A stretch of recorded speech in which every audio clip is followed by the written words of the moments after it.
Living its first ages of independence, this small territory is located on the far east of southern Asia, between Indonesia and Australia, and it is the home of an ancient people.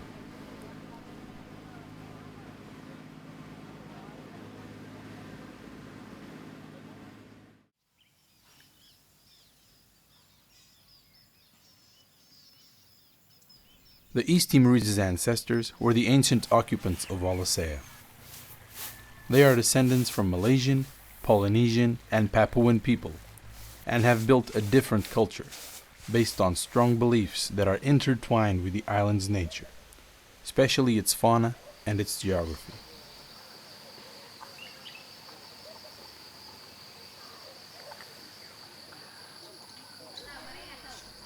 They have lived here for thousands of years, and there are about 16 different languages in East Timor, and more than 30 dialects. There are languages of Aboriginal, Melanesian, and Malayan origin, some with a strong Portuguese influence, a true mosaic of cultural inheritance.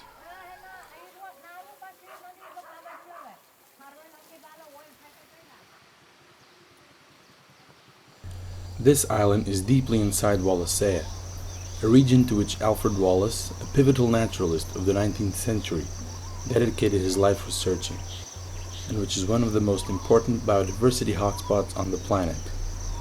And we can easily understand why nature thrives so vigorously here.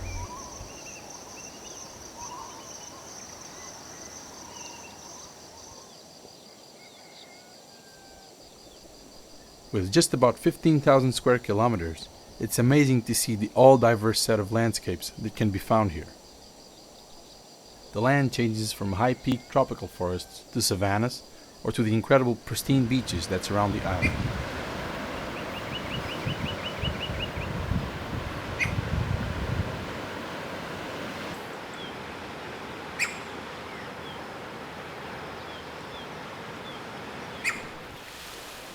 Here, in the most eastern point of the island, we can find a very curious inhabitant, the strawberry hermit crab.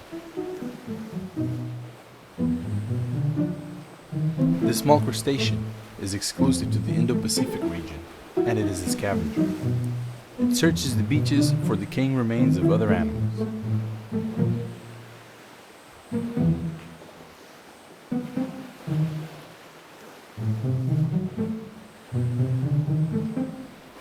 They do not have the ability to produce a shell of their own, so they occupy abandoned gastropod shells, originally hosted by mollusks. This species lives in large communities, and competition is paramount. The best fit males signal their value through the intense red coloration of their legs and antennae. But when the time comes to hide from predators, it doesn't really matter how strong you are. You have to run for cover.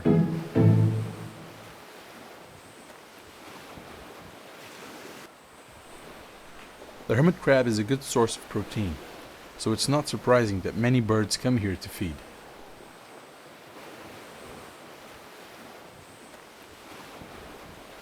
An all-diverse set of different marine bird species live here, and the ornithological value of this place is widely recognized. The last scientific study that was conducted on the island counted 21 new species here, and confirmed that there are at least 9 endemic species of birds that are exclusive to the island.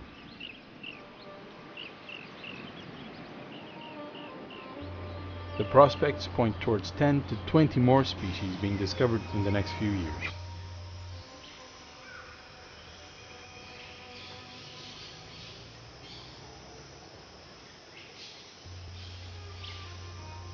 To find the true unexplored treasure of the island, we have to go deep into the forest, up to the mountains.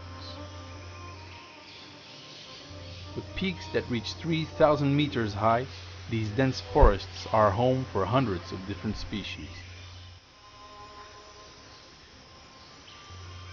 As they remained hidden during the 25 years of military Indonesian occupation, these territories are completely unexplored by the international scientific community, and we can only guess what will be discovered here.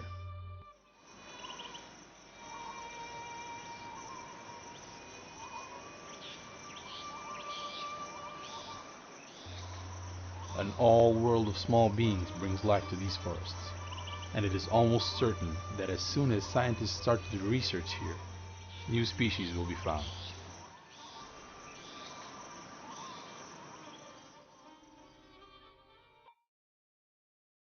Not only insects, reptiles, or amphibians live in these mountains.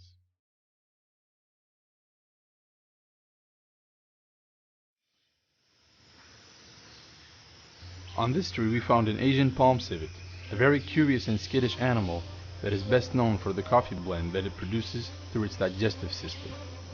The most expensive coffee in the world, coffee luwak, can reach €200 per kilogram in Western markets.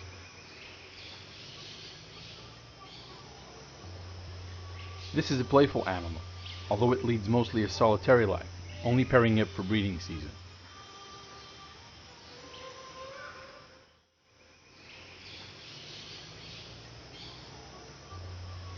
In the Ice Age, the islands ranging from Lombok in Indonesia to the Timor Island remained separated from the Asian continent, so there are no big mammals like tigers, rhinos, or elephants here. Only those which man brought for farming live on the island, like the Java reindeer, which can be seen walking along beaches, the forests, or the savannas. This is a very small deer, comparing for example with the European deer, and it is not much bigger than an average domestic dog.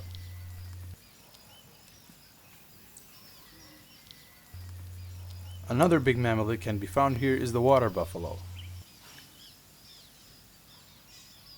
As the name suggests, this herbivore needs a lot of water, so it's not surprising to see them near rain-formed ponds or rivers, where sometimes danger might be lurking. There are two crocodile species in East Timor, the saltwater crocodile, which is the biggest crocodile on Earth, and the river crocodile. Unlike what most people believe, crocodiles don't need a lot of food. They just need the equivalent of 1 chicken per week. In East Timor, they are considered sacred animals, and there is a national legend that says that the island was forged on the back of an ancient crocodile, and only a man with a bad soul will be eaten or attacked. And that is the reason why most people here aren't terrified of these animals.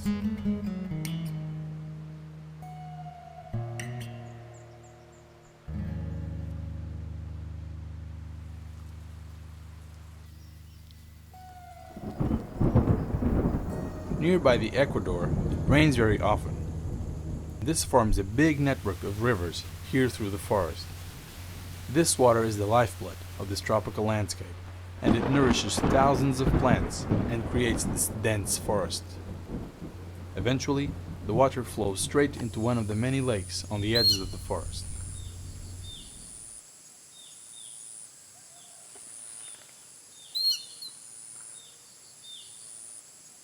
There are several of them spread around the island, each one with very distinctive characteristics. Here, just outside the capital Dili, the Tacitolo Lake is the home of a big community of cormorants. These amazing birds fish for food in both salt and fresh water. They are so perfectly adapted to swimming that their wings are not impermeable to water, and so they have to spread them open to dry them out in the sun after a swim.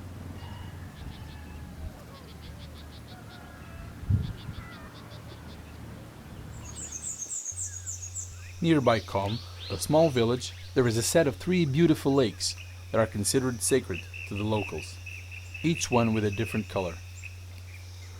In recent years, an Italian scientist discovered a new species of fish here, which is again a strong indicator that a lot more discoveries are here, waiting to be revealed by scientists. Just a few meters from here, we spotted a community of crab-eating macaques.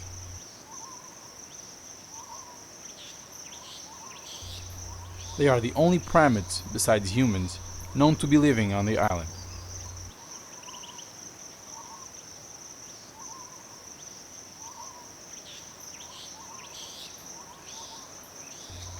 They live in communities that range from 5 to 60 individuals, and to reinforce their social bonds, they spend a fair portion of the day grooming each other.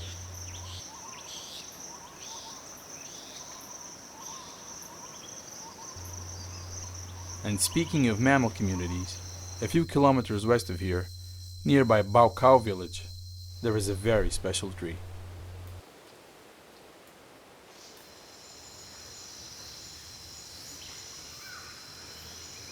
Here, a few hundred flying foxes established their magnificent colony on one single tree. They are a very unique bat species, as they have the ability to fly during the day, and they are mostly fruit eaters. With completely developed flying abilities, they are a key species in East Timor's ecosystem. Their main source of food are fruits, and they are the ones dispersing the seeds which grow into these amazing trees, creating and keeping the fantastic tropical forests of East Timor.